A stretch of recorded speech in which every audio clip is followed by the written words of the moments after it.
आज मुझे प्रसन्नता है कि भाई सौदान सिंह शाक्य और उनकी पूरी टीम और जिले के मंडल के प्रदेश के जितने पदाधिकारी हमारे बरेली मंडल के हैं और हमारे तमाम पुराने साथीगण, उन लोगों के सहयोग से इतना बड़ा हुजूम हम लोगों के सामने आज उपस्थित है और एक अच्छी शुरुआत हो रही है। हम लोग बात करेंगे, अपनी बात रखेंगे। इसके बाद आपके अंदर अगर कोई शंका है, कोई प्रश्न है, कोई जिज्ञासा है तो आप उस जिज्ञासा को भी रख सकते हैं, आप प्रश्न कर सकते हैं, आपके उत्तर देने का प्रयास किया जाएगा। पार्टी की रीत में, नीति में, मिशन में, विजन में यदि कोई आप परिवर्तन संशोधन करना चाहते हैं तो उसके लिए भी आपका स्वागत है।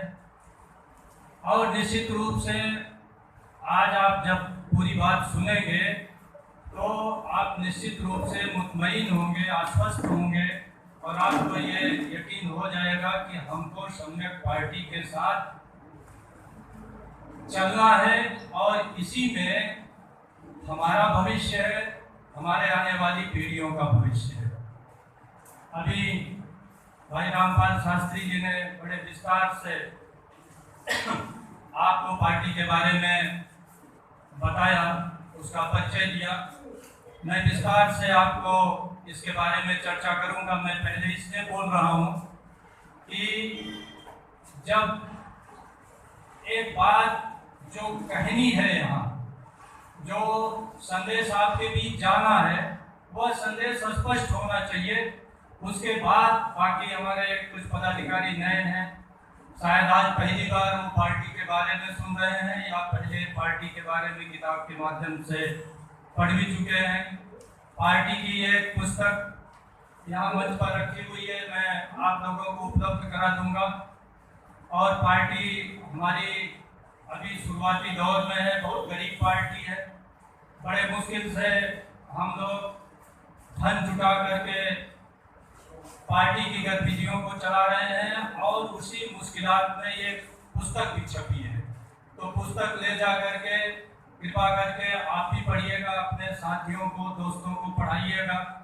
और मैं समझता हूँ कि अगर ये पुस्तक ही आप पूरी पढ़ लिए और कई बार पढ़ लिए तो आप शायद वर्तमान भारतीय राजनीति का कोई ऐसा प्रश्न नहीं है जिसका कि आप जवाब न दे सके।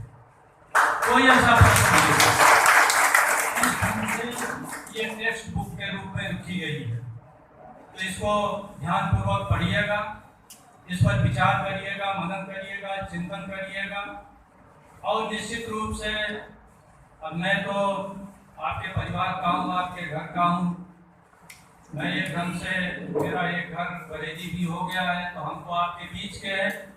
जब भी आप चाहें मुझसे फ़ोन से या घर आते हैं तो आप हमसे बात करते रहिए, मिलते रहिए, जुड़ते रहिए। जो आपका सुझाव हो उस सुझाव को भी रखिए। और अभी पार्टी चूंकि गठन के स्तर पर है तो आपको जो भी इसमें पद लेना हो, कई लोगों से बात होती है तो कहते हैं साहब हम तो बिना पद के काम करेंगे। ये तो बात समझ में आती है कि आप कर सकते हैं, लेकिन अगर पद ले लेंगे तो थोड़ा मेरा भी सीना चौड़ा हो जाएगा और आपका भी उत्तरदायित्व तो बढ़ जाएगा कि हमें यह काम तो करना ही करना है। मित्रों, पहले मैं चंद प्रश्नों से अपनी बात शुरू करूंगा। क्या आज पूरे देश में, उत्तर प्रदेश में या जहां आप रह रहे हैं, क्या आम जनता के बच्चे अच्छी शिक्षा पा रहे हैं? इस प्रश्न का जवाब हाँ में है या नहीं में? नहीं है। क्या हर घर में एक दो बेरोजगार नहीं है? क्या हमारा सामाजिक ताना बाना आज टूट नहीं रहा है? टूट रहा है। आज जात के नाम पर, हिंदू मुस्लिम के नाम पर तमाम प्रश्नों पर हमको लड़ाया जा रहा है, तमाम प्रश्नों पर उलझाया जा रहा है। और देश की प्रमुख समस्या क्या है। सबसे पहले हम आदमी की जिंदगी से ही अगर शुरुआत करें तो सबसे पहले बच्चा पेट में आता है। तो बच्चा पेट में आता है तो बच्चा स्वस्थ कब पैदा होगा, जब उसके माता जी को खाना पीना अच्छा मिले और पूरे 9 महीने तक अच्छी चिकित्सा मिले, और बच्चा जब पैदा होने को हो तो अस्पताल में वो सकुशल पैदा हो जाए, बच्चा सुरक्षित रहे। तो जिंदगी की पैदा होते ही सबसे बड़ी आवश्यकता क्या हुई? सबसे बड़ी आवश्यकता हुई कि हमें बढ़िया चिकित्सीय व्यवस्था, बढ़िया अस्पताल, बढ़िया हमारे चिकित्सा की व्यवस्था होनी चाहिए। लेकिन शायद आपको पता होगा कि दुनिया में हमारा भारतवर्ष बहुत नीचे है। यहाँ 1000 में तमाम माएँ बच्चा पैदा होते समय ही उनकी मृत्यु हो जाती है। अस्पताल में डिलीवरी की सुविधाएं नहीं है, उनको जितना पोषण मिलना चाहिए पोषण नहीं मिल पाता, और जब बच्चा पैदा हो गया तो उसमें पैदा होते ही तमाम बच्चे हमारे चिकित्सा के अभाव में या तमाम ऐसी गंभीर बीमारियां हो जाती हैं जिसमें उनकी मृत्यु हो जाती है। तो सबसे पहले तो हमें चिकित्सा चाहिए, और बच्चा बड़ा हो गया तो फिर क्या चाहिए भाई, 5-6 साल का उसको शिक्षा चाहिए। शिक्षा के बाद जब पूरी शिक्षा प्राप्त कर लिया तब क्या चाहिए, रोजगार चाहिए। रोजगार सरकारी भी हो सकता है और रोजगार गैर सरकारी भी हो सकता है। इस देश में 40 करोड़ लोग ऐसे हैं, यानी 18 साल से लेकर 60 साल की उम्र के बीच के 40 करोड़ इस देश में ऐसे लोग हैं जिनको रोजगार चाहिए। और इस देश में सरकारी नौकरियां 2 करोड़ है, और वो भी केंद्र की सरकार हर महीने एक नौकरी खा जाती है।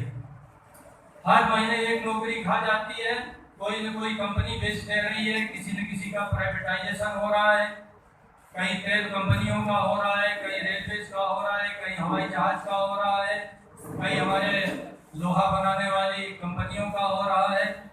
हमारे देश के टैक्स से, हमारे खून पसीने से जो ये संसाधन बने हुए थे, आज उन संसाधनों को केंद्र सरकार कौड़ियों के दाम बेच रही है।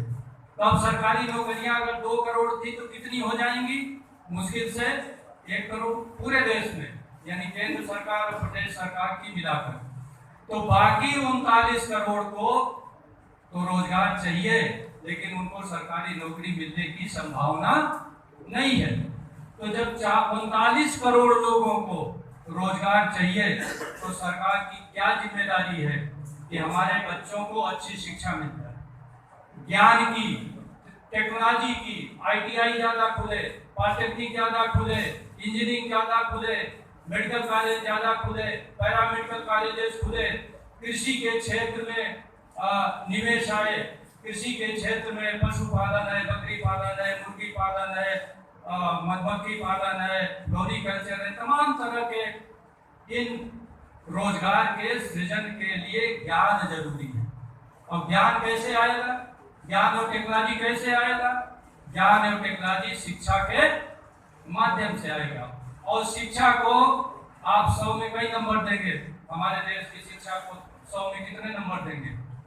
बताइए भाई, पंचो बताइए ना, कितने नंबर देंगे? आप रामकरण जी बताइए कई नंबर देंगे? 30 नंबर। और बताए भाई? 5 नंबर। और बताए भाई? अरे बोलिए ना, बोलिए, खुलकर बोलिए। 7%। तो अब आप ये देख लीजिए, शिक्षा का ये हाल है। जब ये शिक्षा का हाल है तो हमारे जो देश का निर्माण कैसे होता है, राष्ट्र का निर्माण कैसे होता है? हम बहुत राष्ट्र चिल्ला रहे हैं, हम बहुत राष्ट्रवादी हैं। आज जो केंद्र में सरकार है और प्रदेश में सरकार है, ये तो बहुत बड़े राष्ट्रवादी हैं। और राष्ट्र पता नहीं किस चिड़िया का नाम है, किसको मजबूत कर रहे हैं पता ही नहीं है। राष्ट्र क्या है? हम बताते हैं राष्ट्र क्या है। आप पढ़े लिखे लोग हैं, आप सभी जानते हैं कि राष्ट्र क्या है। राष्ट्र न हिमालय है, न गंगा है, न गाय है, न सुअर है, न बकरी है, न रेगिस्तान है। राष्ट्र क्या है? हम सब देश के निवासी मिलकर के राष्ट्र है। इस देश में गाय भी हो, गंगा भी हो, सुअर भी हो, बकरी भी हो, कावेरी भी हो, विंध्याचल भी हो, राम भी हो, कृष्ण भी हो। अगर हम ही न हो तो क्या राष्ट्र बनेगा? क्यों भाई बताइए, बनेगा क्या राष्ट्र? तो और कुछ भी न हो, रेगिस्तान हो, लेकिन अगर वहां इंसान है तो राष्ट्र बनता। तो राष्ट्र की सबसे बड़ी इकाई क्या है? इंसान है। तो अगर राष्ट्र मजबूत कर रहे हैं तो आपको सबसे पहले क्या मजबूत करना चाहिए? इंसान को मजबूत करना चाहिए। और हमारा इंसान देश का कब मजबूत होगा? जब उसकी शिक्षा मजबूत होगी। और आज पूरे देश में शिक्षा में ही भांग घोल दिया गया है और आज गरीब का बच्चा नहीं पढ़ पा रहा है। और ये कुछ जो चंद प्राइवेट स्कूल खुले हुए हम जैसे लोगों ने खोला है, तो ये मेरा काम नहीं है, शिक्षा देना सरकार का काम है। आज अमेरिका, जिसको पूंजीवाद देश कहा जाता है, पूंजीवादी देश है। तमाम यूरोपियन कंट्री के पूंजीवादी देश हैं। जापान पूंजीवादी देश है, दक्षिण कोरिया पूंजीवादी देश है। तमाम ऐसे देश हैं, और चाइना भी जो वामपंथी देश है। तमाम पूंजीवादी देशों में इंटर तक की शिक्षा पूरे देश में एक जैसी है और एक जैसी गुणवत्ता की है। हम लोग नारा देते हैं, वन नेशन वन एजुकेशन। सब बच्चों को एक समान शिक्षा मिले, सस्ती शिक्षा मिले। लेकिन महाराज, ये शिक्षा देगा कौन? आप किससे मांग रहे हैं? जिससे मांग रहे हैं वही तो चाहते हैं कि इस 85% को, 90% को शिक्षा न मिले, और आप उन्हीं से शिक्षा की उम्मीद कर रहे हैं। तो ये उम्मीद कभी पूरी नहीं होगी। इसी ढंग से रोजगार की स्थिति है। मित्रों, इस देश में मैं बता दूं, लगभग 15 से लेकर के 20% तक इस देश में सामंतों की, मनवादियों की, और जो तथाकथित उच्च वर्गीय लोग हैं उनका प्रतिनिधित्व है। अगर 15% भी मान लिया जाए तो 20-22 करोड़ हो गए इस देश में। और देश चलाने के लिए 20-22 करोड़ पर्याप्त है, आपकी जरूरत नहीं है। रसिया इतना बड़ा देश है, उसकी आबादी, सभी पढ़े लिखे लोग हैं, जानते हैं कितनी है? 17 करोड़ है। और वह 17 करोड़ आबादी वाला देश आज विश्व में दूसरे नंबर का सबसे बड़ा ताकतवर देश है। और आज देखिए, यूक्रेन पर आक्रमण कर दिया, सब हाय हाय कर रहे हैं, और उनके यहाँ डेली बम फोड़ते चला जा रहा है। तो आप इस मुगालते में न रहें कि आप नहीं रहेंगे तो देश नहीं चलेगा। यही 22 करोड़ लोग यही शिक्षा पाएंगे, यही रोजगार पाएंगे, यही इस देश की विधानसभा में, इसी पार्लियामेंट में, लोकसभा में, जुडिशरी में, यूनिवर्सिटी में, ये लोग सब जगह जाएंगे और आपकी कहीं कोई जरूरत नहीं होगी। और धीरे धीरे इसी प्रकार की व्यवस्था इस देश में बनाई जा रही है। ये आप लोग देख रहे हैं आंखों से, और हम आंखों से देख रहे हैं, हम पेपर में पढ़ भी रहे हैं, हम महसूस भी कर रहे हैं। लेकिन उसके लिए कोई अगर रास्ता न ढूंढे, कोई हम तरकीब न ढूंढे कि इस व्यथा से, इस चीज से कैसे उभरेंगे, तो आने वाली पीढ़ी हमको माफ नहीं करेगी। मित्रों, हमारा शिक्षा गड़बड़, हमारी चिकित्सा गड़बड़, हमारा रोजगार गड़बड़, और सामाजिक तानों बानों पर आ जाएंगे। अभी ये पूरा देश है, अभी मैंने बताया कि राष्ट्र क्या होता है। राष्ट्र किसी देश के निवासियों को मिला करके उनका समूह है, बाकी तो एक भूभाग में होंगे। हम यहाँ कहते हैं कि हे मातृभूमि, तुम्हारे ऊपर अगर कष्ट होगा तो हम गर्दन कटा देंगे, कटाना भी चाहिए।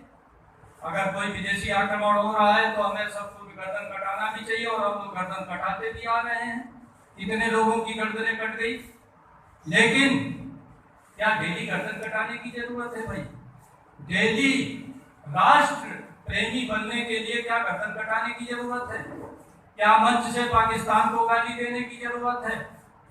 क्या हम सिर्फ राष्ट्र चिल्ला करके राष्ट्रवादी बन जाएंगे?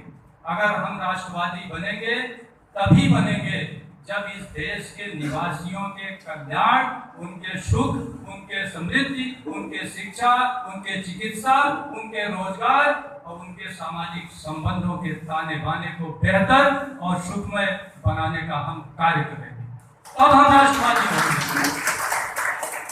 बाकी सब फर्जी राष्ट्रवाद है और हम भी उसी चक्कर में फंस जाते हैं। हम भूखे हैं, हम दंगे हैं, हम अशिक्षित हैं, हम गरीब हैं, हम चिकित्सा नहीं करा पा रहे हैं। आज गांव में गंभीर रूप से कोई बीमार हो जाए तो उसका घर द्वार बिक रहा है कि नहीं? दो ही विकल्प है, या तो खुदा को प्यारा हो जाए या उसका घर द्वार बिक जाए। तीसरा कोई विकल्प है भाई? बहुत कम विकल्प है। इसी ढंग से अगर आज पूरे देश में, जैसा मैंने बताया कि भारत बहुत बड़ा देश है, 140 करोड़ की आबादी होने जा रही है देश की। यहाँ बौद्ध भी है, जैन भी है, सिख भी है, ईसाई भी है, मुस्लिम भी है, पारसी भी है और हिंदू भी है। यहाँ राम भी है, कृष्ण भी है, जैन भी है, भगवान बुद्ध भी है, गुरु नानक भी है, यहाँ सूफी संत भी है। यहाँ सभी धर्मों का एक जमावड़ा है। विभिन्न रंग रूप के लोग हैं, विभिन्न कटकाठी के लोग हैं, विभिन्न नस्लों के लोग हैं। यह देश एक रूपता का देश नहीं है, यह विविधता का देश है। यहाँ वेशभूषा, भाषा, संस्कार, सोच, दर्शन सब में विविधता है, लेकिन इस विविधता के बीच हम मिलजुल करके रहते हैं। यही भारतीयता, यही राष्ट्रवाद है और यही भारतीय सांस्कृतिक राष्ट्रवाद है। अगर हम मिलजुल करके नहीं रहते हैं तो हमारी भारतीयता, हमारा भारतीय राष्ट्रवाद, हमारा सांस्कृतिक राष्ट्रवाद बेकार की चीज है। मिलजुल करके रहने की बात ही भारतीयता, और हम सदियों से मिलजुल करके रहते रहे और मिलजुल करके आगे रहेंगे। और मिलजुल करके रहने की बात सभी करते हैं कि भाई विविधता में एकता इस देश की विशेषता, विविधता में एकता देश की विशेषता। तो अगर विविधता में एकता है, हम सारे देश के निवासी रह रहे हैं, तो इस देश में एक ही धर्म को, एक ही पोथी पत्रा को, एक ही देवी देवता को कैसे राष्ट्रीय देवी देवता माना जा सकता है? राष्ट्र सबसे मिलकर बनता है ना। राष्ट्र अगर राम है, राष्ट्र अगर कृष्ण है, तो राष्ट्र गुरु नानक भी है, राष्ट्र सूफी संत भी है, राष्ट्र यहाँ के जरदुष्ट भी है, राष्ट्र यहाँ के क्रिश्चियन जो संत हैं वो भी है। सब मिलाकर राष्ट्र बनता है। राष्ट्र किसी एक देवी देवता से, एक पोथी पत्रा से, एक पंथ से, एक धर्म से नहीं बनता भारत राष्ट्र। और यही भारत की राष्ट्रीयता। आज यह भी ताना बाना पूरे देश में तोड़ा जा रहा है, तो बहुत एक खराब स्थिति है। आए दिन दलित, पिछड़े, आदिवासियों का, हमारे अल्पसंख्यक बंधुओं का किसी न किसी नाम पर उत्पीड़न हो रहा है, शोषण हो रहा है। और उस शोषण के लिए बड़े बड़े तर्क गढ़े जा रहे हैं, बड़ी बड़ी बातें गढ़ी जा रही, बड़ा बड़ा माहौल गढ़ा जा रहा है। तो हम लोगों को एक रास्ता ढूंढना पड़ेगा। पहला रास्ता तो ये हुआ कि हम रुदन करते रहे और रोते रोते एक महाभारत लिख जाए। बहुत लोगों ने कविताएं लिखी हैं, बहुत लोगों ने उपन्यास लिखे हैं, बहुत लोग रात दिन हमारे बुद्धिजीवी मनवाद के विरुद्ध, सवर्णवाद के विरुद्ध, शोषण के विरुद्ध, उत्पीड़न के विरुद्ध, अंधविश्वास के विरुद्ध, पता नहीं काहे के विरुद्ध घंटों भाषण देते रहते हैं। और व्हाट्सएप पर आप देखिए कितना मैसेज इधर से उधर, उधर से इधर तैरता रहता है। लेकिन क्या इन भाषणों से, क्या इन प्रवचनों से, क्या इस रुदन से हम अपनी समस्या का समाधान कर लेंगे भाई? क्या हम बैठे सब लोग सामूहिक रोना शुरू कर दें तो क्या हमें शिक्षा मिल जाएगी? हम सारे देश के लोग बैठ करके रोना शुरू करें, रोते ही रहे, तो क्या हमें चिकित्सा मिल जाएगी? क्या हमें रोजगार मिल जाएगा? नहीं मिल जाएगा। आज इस देश में लोकतंत्र है, सारी चीजों को तय करता है शासन सत्ता। ये मित्रों, मैं एक बात और कह देना चाहता हूँ, हमारे बीच विभिन्न सामाजिक संगठनों के लोग हैं और सामाजिक संगठन होना भी चाहिए। किसी एक उद्देश्य के लिए संगठन बनाना बुरी बात नहीं है और वो जरूरत भी है। जैसे हमें स्कूल चलाना है, हमने एक सोसाइटी बना ली। किसी को गरीब लोगों को वस्त्र बांटना है, उन्होंने एक सोसाइटी बना ली। किसी को भाई हर घर में कुछ दवाएं अनयूज्ड अप्रयुक्त रह जाती हैं, बची रह जाती हैं, तो कुछ लोग ऐसा भी सोसाइटी बनाए कि घर घर जा करके भाई डब्बे में दवाई इकट्ठा कर लाए और अस्पताल में ले जाकर जरूरतमंदों को देंगे। इसके लिए सभा सोसाइटी जरूरी है। लेकिन इन चीजों से आपको सत्ता हासिल नहीं होगी। सत्ता हासिल तब होगी जब आप कोई राजनीतिक दल बनाएंगे और आपकी जो समस्याएं हैं, ये समस्या बताइए भाई हमने पैदा किया, ये समस्या भाई सौदान सिंह जी ने पैदा किया, ये समस्या क्या बरेली के लोगों ने पैदा किया, ये समस्या क्या उत्तर प्रदेश के लोगों ने पैदा किया, ये समस्या क्या हिंदू ने पैदा किया, ये समस्या क्या बौद्ध ने पैदा किया, ये समस्या क्या हमारे सिख भाई पैदा कर दिया, मुस्लिम भाई पैदा कर दिया, ईसाई भाई पैदा कर दिए। इस समस्या को किसने पैदा कर दिया? इस देश में न बुद्धि की कमी है, न संसाधन की कमी है, किसी चीज की कमी नहीं है। कमी है तो शासन सत्ता की नीति और नियति में। शासन सत्ता नहीं चाहती कि आपको सबको इस देश में शिक्षा मिल जाए। शिक्षा मिल जाए तो आप मुखर होंगे, शिक्षा मिल जाएगी तो आप भागीदारी मांगोगे, शिक्षा मिल जाएगी तो आप सामाजिक आर्थिक रूप से सशक्त होंगे, तो राजनीति की ओर बढ़ेंगे, राजनीतिक भागीदारी चाहेंगे और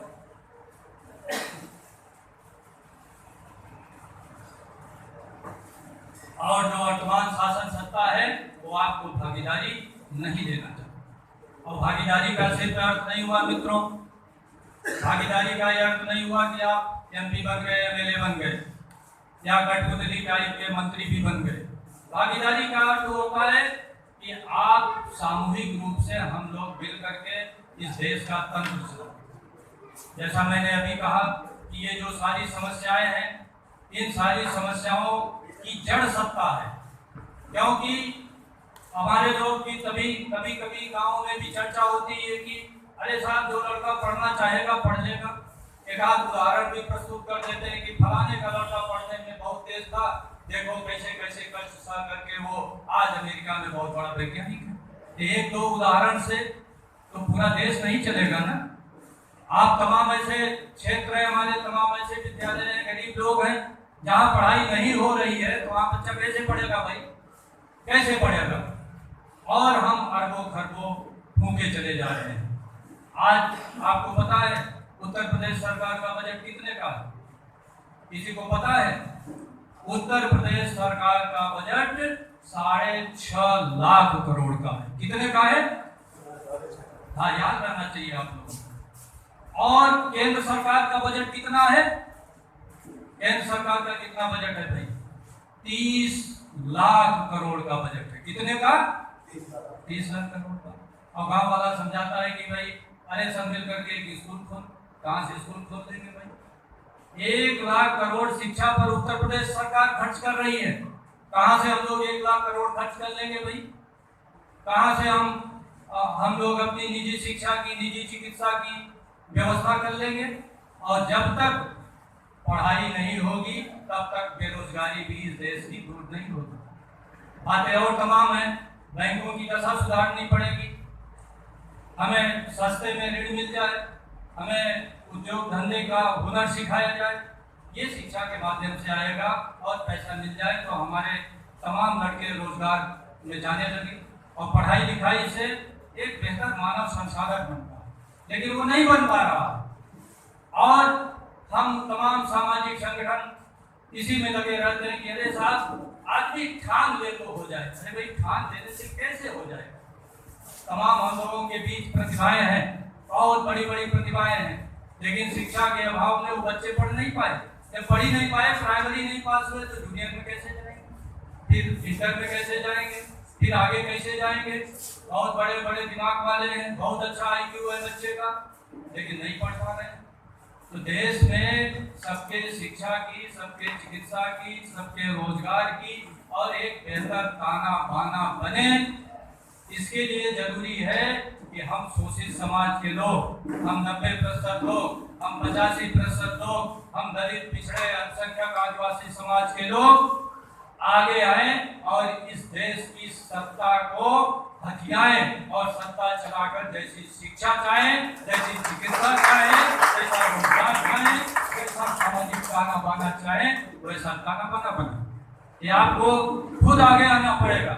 और ये दुर्भाग्य है, ये लोकतंत्र है भाई, ये लोकतंत्र है ना, इस लोकतंत्र को हम लोग समझ नहीं पा रहे हैं। भाई लोकतंत्र आम जनता से चलेगा ना।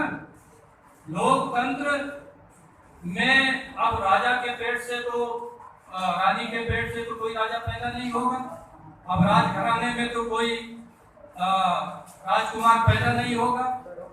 अब तो आपको लोकतांत्रिक ढंग से पार्टी बना करके राजनीतिक दल के माध्यम से ही आप सत्ता प्राप्त कर सकते हैं। कुछ लोग हमारे भी हैं कि कभी कभी मौर्य युग की वापसी लाना चाहते हैं, यानी अशोक राज आएगा, भाई अशोक राज आएगा तो उसकी विचारधारा पर आएगा ना, आप विचारधारा पकड़िए। लेकिन अब चंद्रगुप्त की बात तलवार लेकर तो नहीं राजा बन जाएंगे ना। अब तो ये लोकतंत्र है, और लोकतंत्र में कोई भी जात बिरादरी धर्म कम्युनिटी ऐसी नहीं है इस देश में जो अपने बलबूते राजनीति को खड़ा कर ले। हम लोग मुरादे में, हम लोगों ने क्या किया, पहले तो स्वतंत्रता के बाद सारे लोग कांग्रेसियों के साथ लगे रहे। हमारे बाप दादा सभी टोपी लगाए, अंग्रेजों को भगाते रहे, और जब अंग्रेज भाग गए तो हमारे देसी अंग्रेज बैठ गए।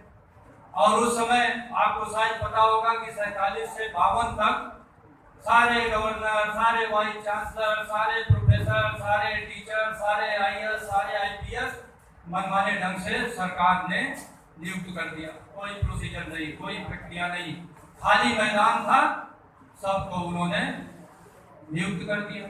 और एक बार जब नियुक्त हो गए तो ऐसा चक्र चला कि दलित पिछड़े आदिवासी अल्पसंख्यक सब धीरे धीरे गायब होते गए। और अंग्रेज साहब बहादुर शायद न आए होते तो आज हम मंच पर भाषण न देते होते और आप सामने बैठ करके बढ़िया पैंट और शर्ट पहनकर कुर्सी पर भाषण न सुन रहे हो। अंग्रेज साहब बहादुर आए थे, उन्होंने एक सार्वजनिक शिक्षा की शुरुआत की थी। तमाम लोग हम लोगों के बीच पढ़ लिख लिए, और यही पढ़े लिखे लोगों को जब महसूस हुआ कि कांग्रेस इस देश में साम्राज्यवाद को, सामंतवाद को राजनीति में पनपा रही है, और ये पार्टी भले कभी स्वतंत्रता संग्राम की लड़ाई लड़े हों, सारे देशवासियों का प्रतिनिधित्व किया हो, लेकिन सत्ता में 1952 के चुनाव के बाद से ये इस देश में सामंतों, सवर्णों, जमींदारों, राजाओं, महाराजाओं, स्वतंत्रता के बाद से कांग्रेस की ये जो सवर्णवादी, सामंतवादी, पूंजीवादी राजनीति थी, इस राजनीति के विरुद्ध समाजवादी आंदोलन और तमाम दलित पिछड़ों का जगह जगह आंदोलन चला। और इसमें लोहिया जी ने इस आंदोलन की शुरुआत की, और उनका मूल नारा था कि जो कांग्रेस आज सवर्णवाद, सामंतवाद फैला रही है, जो वंशवाद, परिवारवाद का प्रतीक बन गई है, ऐसे पार्टी को इस देश में हटा करके हम लोगों को, दलित पिछड़ों को राजनीतिक सत्ता में लाना होगा। और पूरे देश में समाजवादी आंदोलन चला, लेकिन दुर्भाग्य रहा कि यह समाजवादी आंदोलन बिखर गया। और बिखर इसलिए गया कि हम लोग एक साथ काम करने का शऊर नहीं सीख पाए, एक साथ काम करने का शऊर नहीं सीख पाए।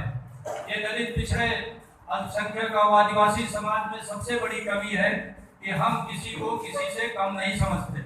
हम छोटे बड़े का मान सम्मान, और भाई जो थोड़ा सा बुद्धि में आगे हैं, जो सामाजिक जागरूकता फैला रहे हैं, जो आगे हैं, थोड़ा भाई उनको माने कि भाई वो लोग अच्छा काम कर रहे हैं, उनको सम्मान दें।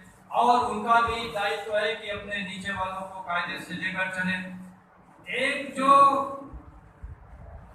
आपस में सद्भाव और आपस में प्रेम मोहब्बत सम्मान का जो वातावरण है, ये इस शोषित समाज के बीच नहीं है, और इसी के कारण पूरा समाजवादी आंदोलन बिखर गया। इसके बाद समाजवादी आंदोलन बिखरने का एक कारण और था कि बाबू जगदेव प्रसाद जी ने जब देखा कि समाजवादियों ने बात तो कही थी कि पिछड़े पावे 100 में 60, यानी पिछड़ों को 100 में 60 मिलना चाहिए, लेकिन जब सरकार बन रही है तो 100 में 100 सब सवर्ण ही डाल दे रहे हैं और बाकी अन्य लोगों को मात्र नाम मात्र को दे रहे हैं। तो बाबू जगदेव प्रसाद जी ने एक नई शुरुआत की, और उन्होंने नई शुरुआत ये की कि सारे पिछड़ों को मिला करके, पिछड़ा माने पिछड़ा ही नहीं, पिछड़े में दलित आदिवासी अल्पसंख्यक सभी आ गए, सारे जो राजनीतिक रूप से वंचित जमात के लोग हैं उनको मिला करके इस देश में एक पार्टी बनाई जाए। अब समस्याएं हैं, समस्या का समाधान सत्ता से हो सकता है। सत्ता सिर्फ आप लोकतंत्र में राजनीतिक दल के माध्यम से ही पा सकते हैं, और कोई रास्ता हो सत्ता पाने का तो कोई बताए। तमाम लोग अरे साहब राजनीतिक जागरूकता नहीं है, अरे साहब समझ नहीं है, अरे साहब समाज सो रहा है। न कोई सो रहा है, न कोई अफीम पिए हुए है, सबके अंदर राजनीतिक जागरूकता है। लेकिन आप ये बताइए कि पूरे देश में आज जिनसे समस्या है उनके विरुद्ध खड़ा होने के लिए कोई पूरे देश में ये कोई दल है क्या? कोई दल है भाई? पूरे देश में राष्ट्रीय स्तर का शोषित समाज का कोई दल है? कोई दल नहीं है। और ये दल बन क्यों नहीं पाया? ये दल इसीलिए नहीं बन पाया कि हम बाबू जगदेव प्रसाद जी की बात भूल गए।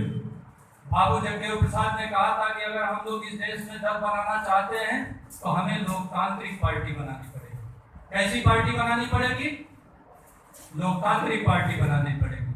और लोकतांत्रिक पार्टी का सीधा सा अर्थ हुआ, और कोई अर्थ नहीं है, सीधा सा अर्थ हुआ कि उस पार्टी में एक व्यक्ति का, एक परिवार का, एक जाति का, एक क्षेत्र का और एक धर्म संप्रदाय के लोग का वर्चस्व न हो, बल्कि राष्ट्रीय अध्यक्ष बदलते रहे। भाई लोकतंत्र क्या है? लोकतंत्र में सामूहिक सब बैठे एक दल बनाए, और सामूहिक दल कब बनेगा? जैसा मैंने कहा ये बहुत बड़ा देश है, और अगर 85% 90% लोगों को भी दे दीजिए जिनको बहुसंख्यक समाज हम कहते हैं, तो इसमें 6000 जातियां तो बैकवर्ड में है, 3500 जातियां शेड्यूल, अल्पसंख्यकों में भी उच्च मुस्लिम, निम्न मुस्लिम तमाम जातियां हैं, और धर्म के नाम पर भी तमाम ये बटा हुआ हमारा समाज है। तो क्या एक व्यक्ति से पूरे देश की राजनीति हम खड़ा कर सकते हैं? यही गलती हुई जो दलित पिछड़ों की राजनीति ने किया, और उस गलती को आज भी हम सुधारने को तैयार नहीं है।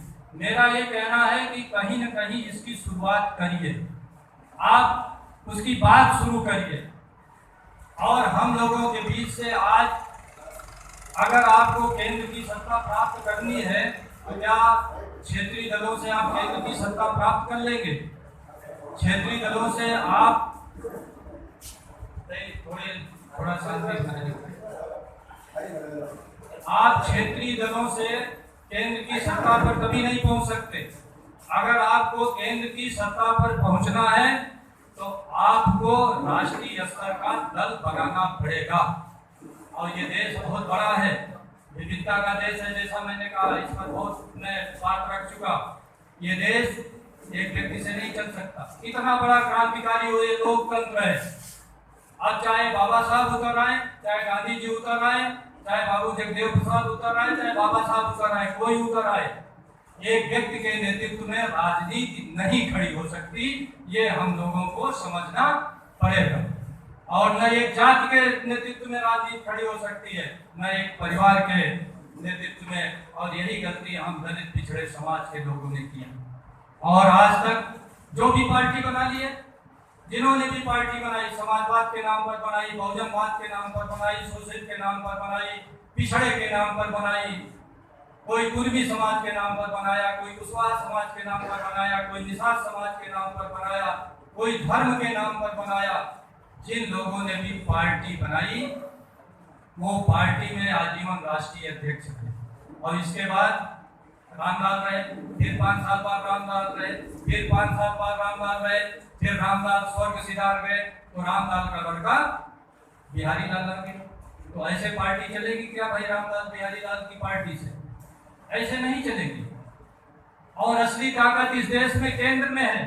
जब तक आप केंद्र की सत्ता पर नहीं पहुंचेंगे, आप न अपनी शिक्षा सुधार पाएंगे, न अपना चिकित्सा सुधार पाएंगे, न रोजगार सुधार कर पाएंगे, न अपना खाना बना सुधार कर पाएंगे, न आप समता पा पाएंगे, न आप न्याय की व्यवस्था कर पाएंगे।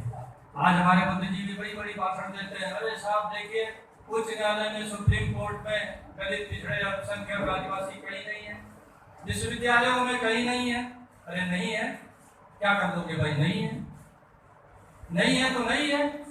और हम कटोरा लेकर के, एक रेलवे का बैगन जिसमें माल होते हैं, इतना बड़ा बैगन लेकर के, और कन्याकुमारी से चले और जम्मू कश्मीर तक बैगन कहलाते हुए जाए, सब पीछे पीछे दे दो भाई, दे दो भाई, शिक्षा दे दो भाई, रोजगार दे दो भाई, चिकित्सा दे दो भाई। तो क्या कोई दे देगा? क्या दे देगा? कोई नहीं दे देगा। ये आपको खुद व्यवस्था करनी पड़ेगी, खुद भाग्य विधाता पढ़ना पड़ेगा। बहुत दुर्भाग्य है कि हम बहुसंख्यक समाज के लोग हैं, हम 90% लोग हैं बाबू जगदेव प्रसाद के शब्दों में, लेकिन ये 90% का समाज आज सत्ता से विहीन है। क्यों सत्ता से विहीन है? इसीलिए सत्ता से विहीन है कि हम टुकड़ों टुकड़ों में राजनीति कर रहे हैं। हर जात का एक नेता होना चाहिए। जितने बिरादरी के नेता हैं वो क्या कहते हैं? अरे भाई हर जात का एक नेता हो गया, हमारी जात ऐसी है कि एक नेता को मानने को तैयार ही नहीं है। अरे भाई क्यों एक नेता मान लिया जाए? हर जात का एक नेता, हर जात की एक पार्टी। अगर हर जात का एक नेता होगा, हर जात की एक पार्टी होगी, तो शोषित समाज की कैसे एक पार्टी इस देश में विकसित हो पाएगी? ये आप लोगों को समझना पड़ेगा, पढ़े लिखों को समझना पड़ेगा। और ज्यादातर लोग इसी भ्रम में चले जाते हैं, अरे फलाने जात की पार्टी बनी थी, मुख्यमंत्री बन गया, लूट लिया। फलाने जात की पार्टी बन गई, मुख्यमंत्री बन गया, उसकी पूरी जात मालामाल हो गई, वो डकैतों के गैंग बन करके लूट लिए। अब हमारे जात की भी पार्टी बननी चाहिए, हमारा भी डकैतों का गैंग बनना चाहिए, अब आगे लूट का मेरा कारवां चलेगा। अगर यही मानसिकता है हम दलित पिछड़े शोषित समाज के लोग, इस देश के कभी भी आप भाग्य विधाता नहीं बन सकते। और ऐसे रोते रहिए, वर्तमान में भी रोते रहिए, और आपकी आने वाली पीढ़ियां भी ऐसे रोएंगी और आप पर कोसेंगी। ये लोग लोकतंत्र नहीं समझ पाए, राजनीति समझ नहीं पाए। इस देश में भाई हम आज एक पार्टी है, उसके बारे में तमाम चीजें करते, सुनते, लिखते, पढ़ते रहते हैं। उस पार्टी को क्या मौर्य समाज से हरा देंगे आप भाई? क्या निषाद समाज से हरा देंगे? क्या कुर्मी समाज से, क्या सम्राट अशोक सेना से हरा देंगे? भाई नहीं हरा देंगे। वो एक राजनीतिक अस्तित्व, वो एक राजनीतिक यथार्थ है, एक राजनीतिक दल है। एक राजनीतिक दल को आप राजनीतिक दल से ही हरा सकते हैं। और जो राष्ट्रीय पार्टी है उसके कदकाठी की पार्टी बनाओगे तब राष्ट्रीय पार्टी को हरा पाओगे। हाथी को हराने के लिए हाथी चाहिए, हाथी को हराने के लिए 100 गधों से काम नहीं चलेगा। लेकिन हम लोग गधे पैदा कर रहे हैं राजनीति, गधे पैदा करेंगे तो उसी जो गधे पैदा करने की प्रक्रिया है शोषित समाज को बंद करें। ये काम बहुत कठिन है, काम बहुत कठिन है। और हमारे दिमाग में इतना जाला मकाड़ा फैला हुआ है जातपात का, सबका बड़ा बड़ा इतिहास है। यहाँ ज्यादा मौर्य समाज के लोग हैं, उनका तो बहुत बड़ा इतिहास है भाई। बुद्ध जी है, चंद्रगुप्त जी है, अशोक जी है, ज्योतिबा फूले जी हैं, सावित्रीबाई फूले हैं, बाबू जगदेव प्रसाद हैं, चंद्रशेखर शहीद चंद्रशेखर कुशवाहा जी हैं, तमाम आपका इतिहास रहा। लेकिन मित्रों वो राजतंत्र का इतिहास अब लोकतंत्र में दोहराया नहीं जा सकता। लेकिन आपके पुरखों ने जिस ढंग से त्याग किया है, बलिदान किया है, उस त्याग और बलिदान को अगर आप इस देश में फिर से लागू कर दोगे तो हो सकता है उत्तर भारत में आपकी जनसंख्या ज्यादा है, आप ही के नेतृत्व में पूरे देश की एक राष्ट्रीय पार्टी आपके नेतृत्व में बन जाए। और नेतृत्व माने आपका एक मानव नेतृत्व माने ये नहीं कि आप ही हरदम राष्ट्रीय अध्यक्ष रहोगे, हरदम आप मुख्यमंत्री बनोगे, आप ही प्रधानमंत्री बनोगे तो बन दिए, आप चंद्रगुप्त बन गए, नहीं बन पाओगे। लेकिन आपका बड़ा इतिहास है, आपने राष्ट्र बनाया है और राष्ट्र के निर्माण मैंने कहा कि जोड़ने से होता है। जोड़ने का सबसे बड़ा काम इस देश में भगवान बुद्ध ने किया। समता का, न्याय का, मानवता का, बराबरी का, सारे एक त्याग, तपस्या और बलिदान का एक पूरी उन्होंने धारा ऐसी बहाई इस देश में कि इस देश में ही नहीं पूरे विश्व में आज भगवान बुद्ध को उनकी विचारों की कद्र है। और जहाँ जहाँ उनकी विचारधारा है वो देश सब सुखमय है, बहुत समृद्ध है। वहाँ समता है, वहाँ जाति नहीं है, वर्ण नहीं है, वहाँ इस प्रकार का विभाजन नहीं है, घृणा नहीं है और विखंडन नहीं है। लेकिन आज इस देश में हम उस धारा को भूल गए। भगवान बुद्ध ने जोड़ने का काम किया, अशोक ने जोड़ने का काम किया, उन्होंने पूरे राजकोष को जन कल्याण के लिए लगा दिया। ज्योतिबा फुले ने जब इस देश में हमारा शोषित समाज अंधविश्वास में, अज्ञानता में, अशिक्षा में करा रहा था तो ज्योतिबा फुले, सावित्रीबाई फुले ने स्कूल खोला, शूद्रों के लिए खोला, लड़कियों के लिए खोला, विधवाओं के संरक्षण का कार्य किया और तमाम ऐसे उन्होंने काम किए क्रांतिकारी कि जिससे प्रेरणा लेकर के आगे इस देश के तमाम शोषित समाज के बुद्धिजीवी और राजनेता इस समाज को दिशा दी। और बाबा साहब तो गर्व से घोषित किए कि ज्योतिबा फुले हमारे गुरु हैं। वो बुद्ध, कबीर और ज्योतिबा फुले तीन को अपना गुरु मानते थे। तो आप अगर ऐसे समाज के लोग हैं और ये लोकतंत्र है, ये समझना पड़ेगा, ये लोकतंत्र है। इस लोकतंत्र में अब मौर्य साम्राज्य की स्थापना नहीं हो सकती, लेकिन इस लोकतंत्र में बुद्ध और अशोक की विचारधारा पर आधारित समाज, राजनीति और मानवीय संबंधों की स्थापना हो सकती है, बशर्ते आप उत्तर भारत में एक नई राजनीति की जो सम्यक पार्टी शुरुआत कर रही है, इसकी अगुवाई करने के लिए अपने को मानसिक रूप से तैयार करें। और ये सम्यक पार्टी की शुरुआत क्यों हो गई, जैसा मैंने बताया। आज मैं यहाँ सभी दलित, पिछड़े, आदिवासी, अल्पसंख्यक समाज के तमाम समाज के लोग बैठे हुए हैं। मैं आज से एक प्रश्न करना चाहता हूँ। पूरे देश में पिछड़ों का कोई एक नेता है, एक नेता का किसी का नाम बता दीजिए जिससे दो जाति मोहब्बत रखती है। कोई है नेता? क्यों भाई, कोई नेता है? दलित वर्ग में किसी एक नेता का नाम बता दीजिए जिसको दलितों की दो जातियां मोहब्बत करती या उनको छोड़कर कोई और मोहब्बत करता है। तो ये हमारे सामने आज संकट, यानी हमारा राजनीतिक पार्टी, हमारा राजनीतिक नेतृत्व आज इतना बौना है कि उसकी जात को छोड़ करके कोई दूसरी जात उसको नेता मानने को तैयार नहीं। क्यों नहीं तैयार है? क्योंकि वो अपने परिवार की बात करता है, वो अपने जात की बात करता है, वो राजनीति में एक डकैतों का, लुटेरों का गैंग अपना जाति गैंग बनाना चाहता है। तो अगर यही करना चाहते हैं तो हम कभी भी इस देश के भाग्य विधाता नहीं बन पाए। इसलिए सम्यक पार्टी की जो शुरुआत हुई, इसी विचारधारा पर शुरुआत हुई। यहाँ पर बूथ अध्यक्ष से लेकर के राष्ट्रीय अध्यक्ष तक कोई भी व्यक्ति 3 साल से अधिक किसी पद पर नहीं रहेगा, 3 साल से ज़्यादा नहीं रहेगा। और अगर बहुत अच्छा हुआ तो एक कार्यकाल और मिल सकता है पूरी जिंदगी में, और 2 कार्यकाल के बाद फिर तो उस जिंदगी में वो अपने उस पद पर नहीं है। और कोशिश ये की जा रही है कि विभिन्न जातियों के लोग राष्ट्रीय अध्यक्ष बने, प्रदेश अध्यक्ष बने, जिलाध्यक्ष बने। अभी संकट है, अभी मंच पर ज़्यादा मौर्य समाज के लोगों को देख करके अन्य लोगों में थोड़ा हो रहा था कि भाई यही तो आप भी शुरुआत कर रहे हैं, क्या किया जाए भाई। अन्य लोग जुड़ते जाएंगे तो ये प्रतिस्थापित होते जाएंगे। हमने कारवां का शुरुआत किया था और आज हमारे राष्ट्रीय अध्यक्ष कौन है? माननीय शिव प्रसाद विश्वकर्मा जी हैं। कल कोई बिहार से दूसरे बिरादरी का होगा, परसों हमारा मध्य प्रदेश से होगा, कभी हरियाणा से होगा, कभी राजस्थान से होगा, कभी दलित वर्ग का होगा, कभी आदिवासी वर्ग का होगा, कभी मुस्लिम होगा, कभी सिख होगा, कभी ईसाई होगा, कभी जैन होगा, कभी केरल का होगा, कभी तमिलनाडु का, कभी असम का। तब जाकर के राष्ट्रीय पार्टी बनेगी और इसी राष्ट्रीय पार्टी की एक शुरुआत की गई है। बहुत कठिन काम है। कठिन काम इसलिए है कि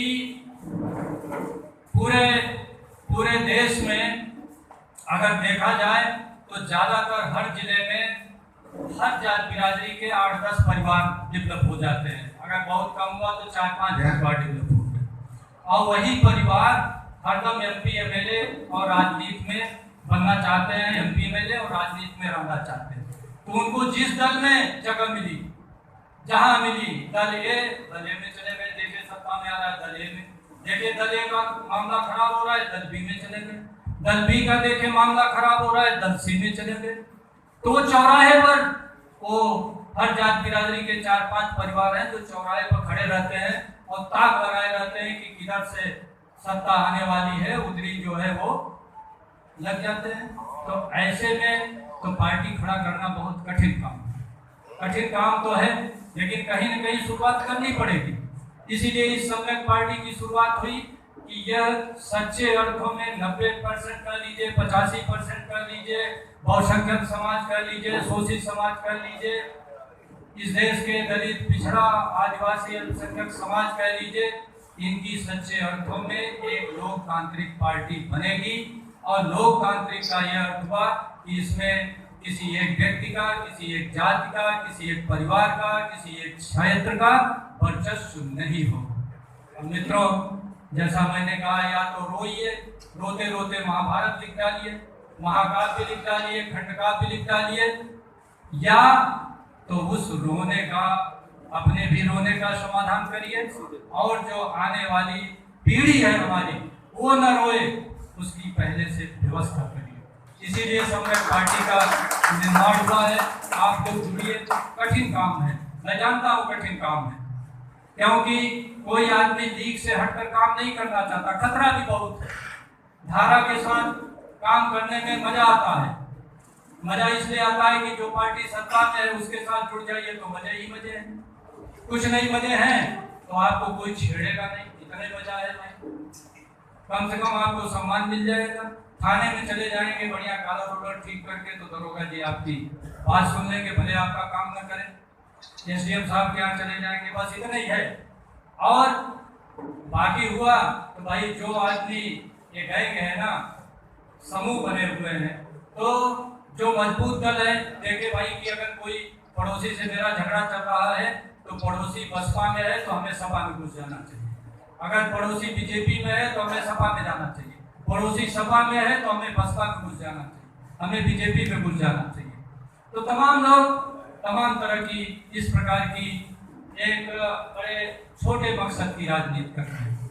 मित्रों, हम चाहते हैं कि हम लोग इस देश में बड़े बड़े साम्राज्यों की स्थापना की है। और मैं आपको बता दूं, ये वर्ण जात की तो हम लोग बेकार की गाना गाते रहते हैं।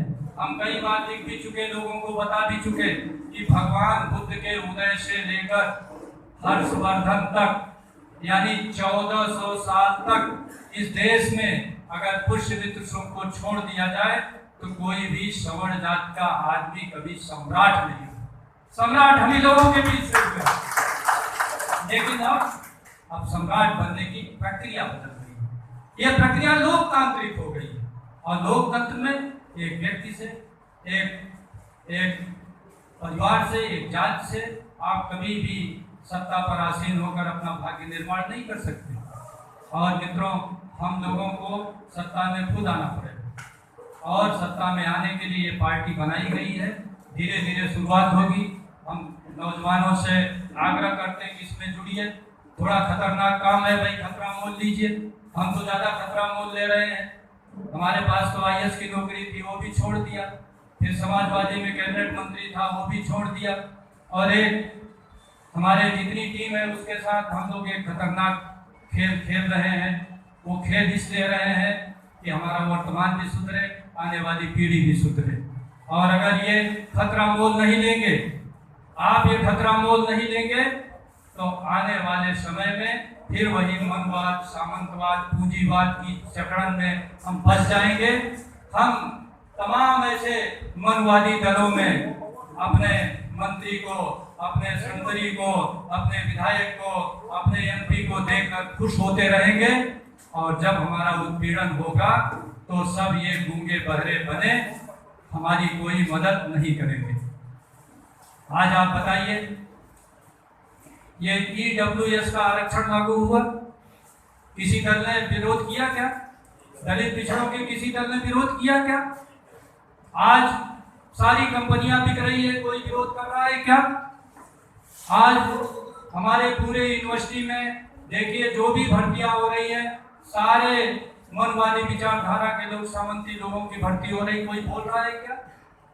कोई नहीं बोल रहा। और बोलने की इनकी औकात भी नहीं है। और मित्रों, इसमें डरने की बात नहीं है। बहुत बड़ा देश है, बहुत बड़ी हम लोगों की संख्या है। जहां हुजूम होता है वहां बड़े बड़े तानाशाह भी कांपते हैं, और बड़े बड़े हिटलर भी हुजूम के आगे झुक जाते हैं। और बड़ी बड़ी इस ढंग से हिटलर शाही भी, नाजी शाही भी, तानाशाही भी आम जनता के सामने नतमस्तक हुई है, और आम जनता ने उनको सबक सिखाया। अगर हम समूह बना लेंगे, जिस दिन आप सम्यक पार्टी की 10,000 की एक बड़ी रैली कर लीजिए, किसी की औकात नहीं है कि हमारे एक कार्यकर्ता को छूट दे। अपने आप में पॉलिटिकल पार्टी एक पावर होती है, एक ताकत होती है। उसके लिए आपको कहीं IAS PCS या किसी मंत्री, संतरी या विधायक और MP के ताकत की जरूरत नहीं है। जनता का समूह, जनता का हुजूम, उनकी सामूहिकता अपने आप एक ताकत। उसी ताकत को पैदा करने का काम यह सम्यक पार्टी कर रही है, और सच्चे अर्थों में एक लोकतांत्रिक पार्टी बनाना चाहती है। मैं इसी के साथ अपनी बात समाप्त करता हूँ। आप लोगों के बीच कोई आशंका हो, प्रश्न हो तो स्वागत है। मैं प्रसन्नता होगी मुझे कि आप कुछ पूछें, और कुछ कोई शंका हो तो हम उस पर बात कर सकें। अन्यथा कोई बात ना हो तो मैं समझता हूँ कि आप मेरी विचारधारा से सहमत हैं, और इस कारवां को आगे बढ़ाने के लिए आप आइए और इससे जुड़ करके इस कारवां को आगे बढ़ाइए। सच्चे अर्थों में शोषित समाज की एक लोकतांत्रिक पार्टी बनाइए, और सत्ता अपने हाथ में लीजिए, और रोइए मत, परिवर्तन करिए, भाग्य विधाता बनिए। जय हिंद, जय भारत।